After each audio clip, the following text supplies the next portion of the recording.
with Nick Cattles. Man, oh man, a busy day in Celtics world this morning, but we got some Patriots to talk about. It is the Greg Bedard Patriots podcast with Nick Cattles. Greg, let's start with your three Patriots who could surprise this summer.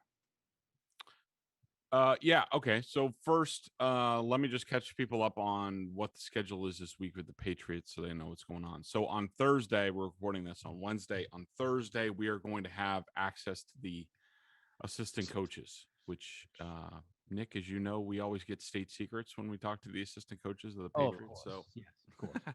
looking forward to that. And then on Friday, we have another OTA experience with the Patriots where Mac Jones will probably be number 4 in the depth chart and carrying Cam Newton's helmet after some of us reacted to Mac Jones being out there. So in terms of Patriots that I think are going to surprise this season, or at least this is what I'm thinking right now, and these things can evolve. Number 3 on my list is Josh Uche. I think that he showed some signs last year, Nick, of they were very faint, but they were there, some signs of getting things. And now I think the big task with how are they going to bring him to the next level is, number one, like, where is he going to play? What is his role going to be? I think we have some indications, and we haven't seen, a whole lot of full team stuff yet. But I think there are indications that they're targeting him for inside linebacker, and then maybe play a little bit on the edge. Then again, they already have enough guys on the edge. I mean, they signed Judon, they signed Van Noy, they have Winovich if he's still here, they have Anthony Jennings, they have Dietrich Wise, they have a bunch of options on the edge. And what they don't, and they do have some options at inside linebacker, but one of the reasons why I'm hoping he pops there is because the Patriots need a lot more. They need a lot more speed on defense, on the second level of their defense, and I think that Uche has a chance to do that for them. Yeah, and I mean, if he's able to follow up his last few games of last season, you feel really good about him, and really there's no reason to believe he won't do that. He's healthy by all reports. And of course, he's going to have a full offseason at his disposal, maybe some joint practices, obviously a full camp, some preseason games. I am high on Uche as well. Who's next on your list? Jacoby Myers. I think part of my reason for picking Jacoby is sort of playing to the narrative. As a writer, you're always looking for really good stories. And I think that Jacoby Myers emerging after an offseason in which they signed 2 wide receivers, and most Patriots fans are openly lusting for Julio Jones, that Jacoby Myers, the skinny, doesn't look like much, slot receiver type, undrafted, unheralded, all of a sudden pops, I think would make a great story. And I think it would fall in line with what the Patriots have done over the years at slot receiver, from, Troy Brown to Wes Welker, and people, Nick, people misconstrue the whole Welker narrative and story all the time. Like, I get this all the time, and they talk about, well, Wes Welker was just a punt returner before he came here. Like, you didn't watch the Dolphins. I covered those Dolphins teams. Wes Welker was no just punt returner. The dude caught 67 balls from Joey Harrington, Cleo Lemon. I mean, 67 receptions with that slop down there in Miami was damn good. And Belichick got him off of one good year. And that's what you're sort of hoping for with Aguilar and Kendrick Bourne. But I think that Wes Welker, then Julian Edelman, then Jacoby Myers, I think he has a lot of potential. I think I love Jacoby as a player. He's really smart. He catches the ball all the time. He always bounces back up. He's the type of kid that you root for on this team. And so he's my number 2 guys on people who could surprise. It would have been interesting to see how this would have played out if Brady believed in Myers a little bit more back in 2019. Yeah. When you go back and you watch it, at least there were a few times I saw Jacoby be open and Brady would just not pay attention to him. So, maybe that stunted his growth a little bit. But last year he showed out. I thought, he proved that he could be an NFL wide receiver. I don't think he's a number one. Some people went crazy and said, "Oh, this guy could be." I think he's more a 3/4, but in the right role, he can be productive. All right, your last guy on the list as far as somebody who you think could surprise us. My guy Kyle Duggar. I There you just go. think I just think I just can't wait. He's the type of guy that um you look at and you're just like, all right, this guy could be something. And he almost looks like he has the potential. And, I know some people made fun of me that I kind of went gaga over it. I think was it the Seahawks game last year where he It was, popped? yeah, when you came out and declared him as Jamal Adams. Yeah, basically. Yeah. And, I think he could be better than Jamal Adams, but don't tell anybody that, but, yeah, and I just what we saw from him blitzing coming from the second level. I mean, me personally, I haven't seen that very much. It's very rare those type of safety linebacker hybrids, and Jamal Adams is certainly right now the best in the game at that. Um, and this is sort of where the Adams Kyle Duggar comparisons are apt, and also sort of looking at their careers. Jamal Adams to this point has just been a box safety. Like he's not good in coverage. And one of the things I was encouraged about is Kyle talked to the media a couple weeks ago, and he talked, and also I think it was Mike Reese might have talked to Rodney Harrison about Duggar, and that he's been sort of tutoring him. And I don't really care about the whole used to be a Patriot, Patriots tutoring Patriots storyline. I don't really care about that. What I care about is that Kyle Duggar and Rodney Harrison realized, okay, he needs to get better in space. He needs to cover better. He needs to play better in space. Anybody can blitz and run and go and tackle. Anybody can. Right. Even if you're not all that talented. The question is, and it probably won't be answered this year. Maybe I'm hoping towards the tail end of the season, that's when he really starts to spike and he becomes a real force down the stretch and into the playoffs. But for him, for his career, that's the most important thing. And that at least they're looking after 1 year, Duggar has enough self-awareness to look at the things where he struggles. I think is a great sign for this team, for him. And I can't wait to see what he does this season with a full off season, talking to Rodney Harrison, all that stuff. Like he has a chance to really star. Yeah, I'm excited for Kyle Duggar. I mean, I respect a lot of people in this business, and the people that I respect the most, they tend to agree with you on Duggar. I haven't really read anybody who said, "Oh, I don't think he has it. I don't think he has Yep. the potential to be special or really, really good." And I know Patriots fans are jacked and pumped, like Pete Carroll for Kyle Duggar. All right, so that was the optimistic look at things. Three guys that could surprise us and do good things. How about three guys who could disappoint? Let's start with the first guy on your list. So number 3 on my list, working my way up from the bottom. I'm going to put Henry Anderson in there from the Jets. Now, I was very jazzed about the signing. I am very jazzed about the signing. Yeah, I'm a little I surprised just, that he's the guy. yeah, I don't know. It's just and it wasn't so much what I saw at practice, even though I was watching him a bit at practice, and I wasn't all that enthused.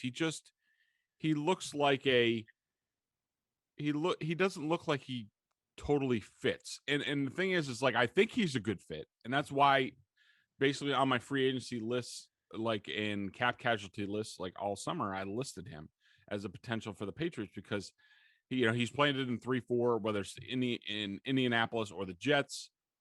He's long. Uh, I just wonder about how effective he is at this point in his career. Is he past his prime, even though he's not that old at all? Was what we saw in Indianapolis the best that we're going to see?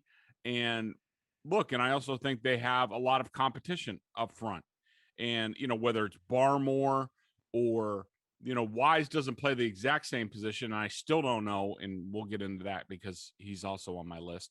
Uh, I still don't know where he's playing, but they have a lot of options up front. Like, what's Byron Cowher going to do? They have Barmore. They have Montravius Adams. I just wonder if we get out there in camp in the preseason and we just look at Henry Anderson and we're like, all right, he's a good player. Yeah, he can help, but is he really what they need right now? And so I just have some questions about that right now. I'm not down on him. I'm not saying he's going to be a bust or anything like that.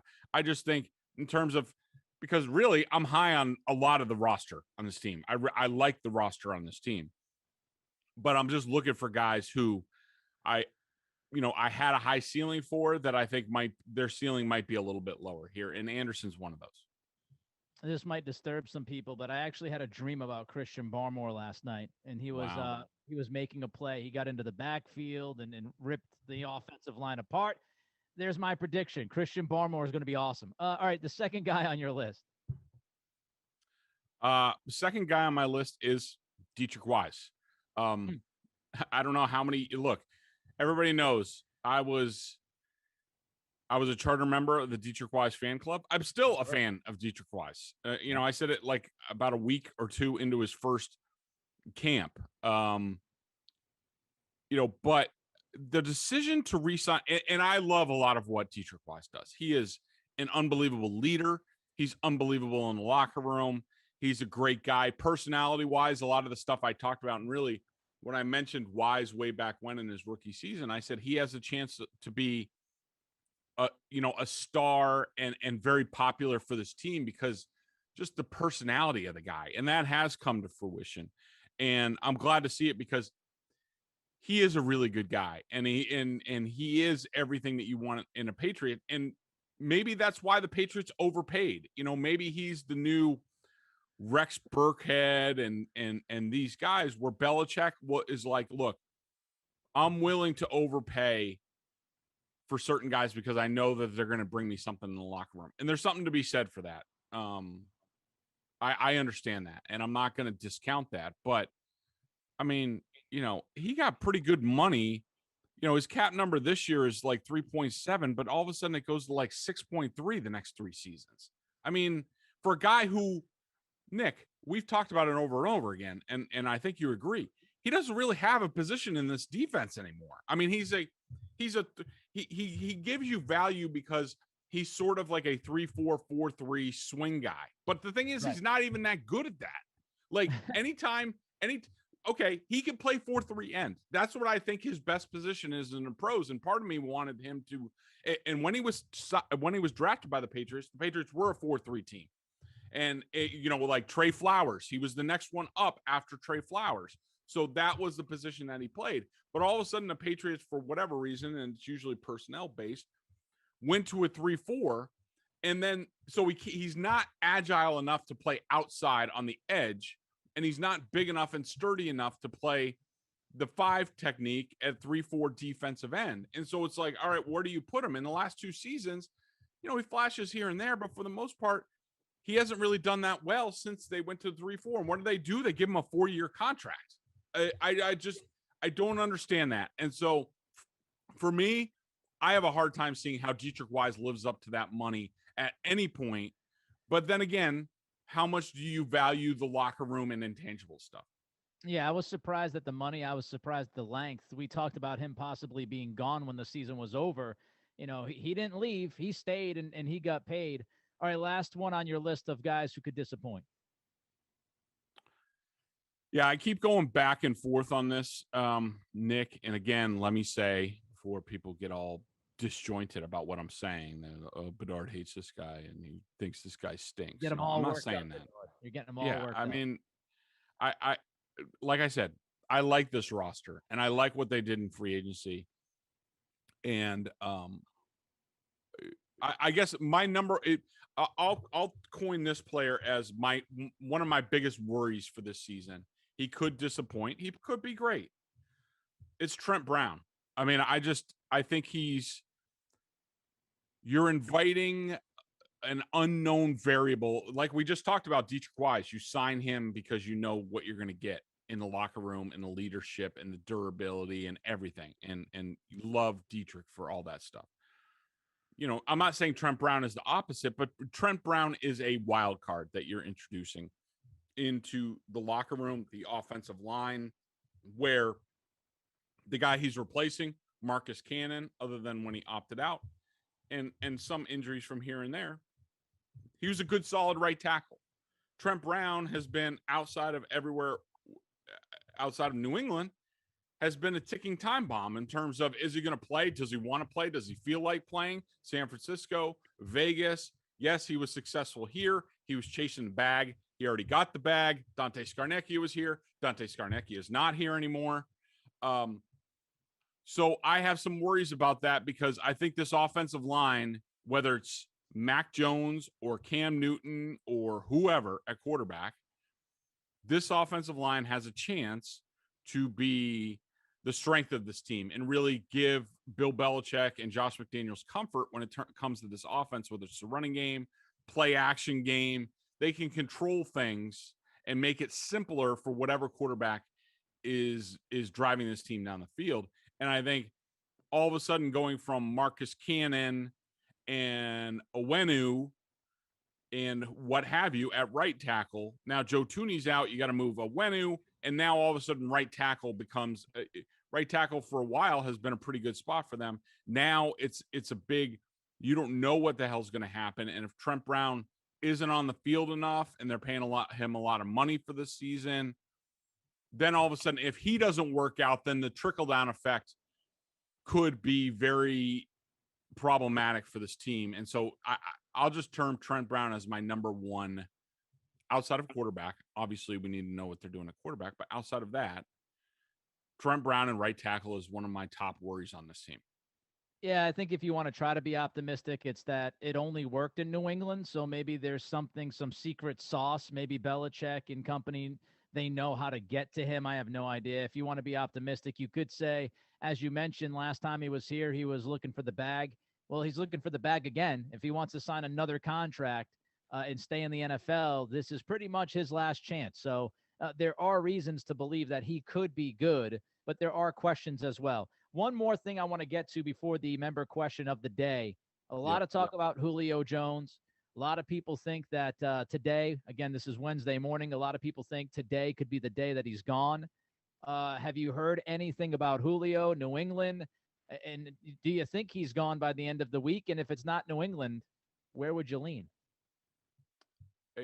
Nick, if I had to bet right now, and what does Vegas have the odds at? Does anybody know? Is PointsBet. PointsBet had Seattle the last time I saw. Now it's switched. So like a week ago, the Patriots were the biggest favorites. Now it's switched, and I just get annoyed that it's like, oh, well, Vegas has the Patriots as the favorites, so that means something. No, doesn't mean anything. Again, I say that.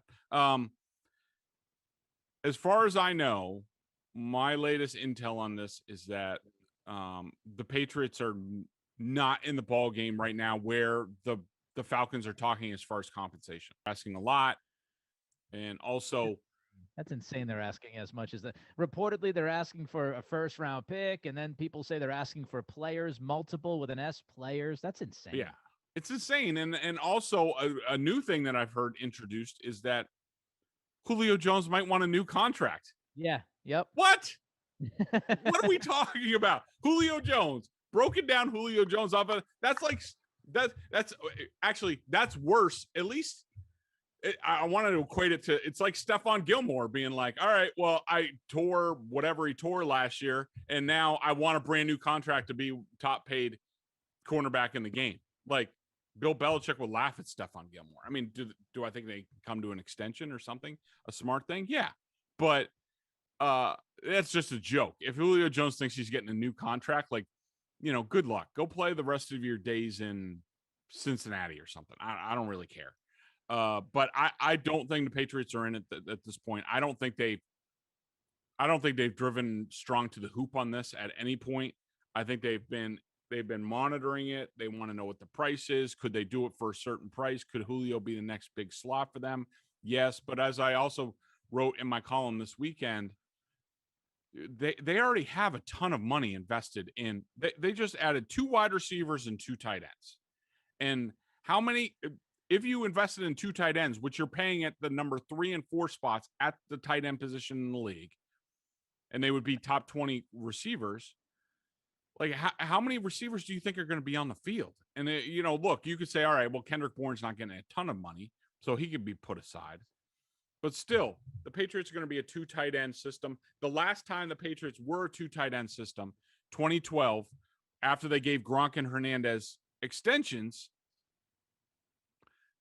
they had basically 2 wide receivers on the team. They had Wes Welker and Brandon Lloyd. And Deion Branch was barely hanging on. They cut him at cut downs. They brought him back at some point during the season. And Julian Edelman was around. That's right. It. So, they already signed 2 wide receivers for decent money. And yes, they could do Julio, but this is why I say the price is paramount to the Patriots at this point. They already set their course. They set their course for what they wanted to do at quarterback. That didn't really work out. Receiver, tight end. The tight end thing was a little bit of a bonus with 2, but they said, oh, well, all right. Should we spend the money at tight end or at wide receiver? They went the tight end. That's the route they're going. The only way I think they're adding is something at a substantial value, and Julio Jones is not going to be that. Yeah, and I'm cool with that. Again, listen, I'm not overpaying for Julio. I think a number 1 receiver would be nice. I think Julio would absolutely help this team. He would immediately be their best wide receiver, even if he isn't the Julio Jones of old. But I want Atlanta to eat some of that money.